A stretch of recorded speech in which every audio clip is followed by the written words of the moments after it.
అండి. అందరికీ నమస్కారం. Welcome to my channel. ఈ వీడియోలో ఇప్పుడే అందిన వార్త. మాజీ ముఖ్యమంత్రికి ప్రమాదం, అకాల మృతి. పూర్తి వివరాలను ఈ వీడియోలో తెలుసుకుందాం. వీడియోని ఎక్కడ గాని స్కిప్ చేయకుండా ఎండ్ వరకు చూడండి. అప్పుడే ఇన్ఫర్మేషన్ అనేది పూర్తిగా అర్థమవుతుంది.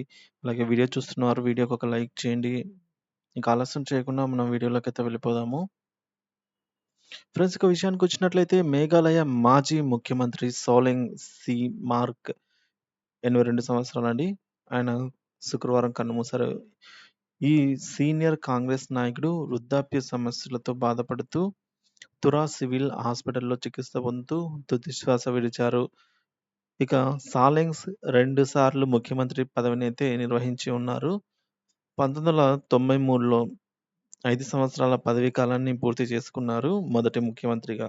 తర్వాత 1998లో అంటే వరుసగా రెండోసారి కాంగ్రెస్ నేతృత్వంలో సంకీర్ణం కుప్పకూలినప్పుడు 12 రోజుల ముఖ్యమంత్రిగా కూడా పదవినైతే నిర్వహించారు. మళ్ళీ 2003లో రాష్ట్ర కాంగ్రెస్ చీఫ్‌గా కూడా పనిచేశారు.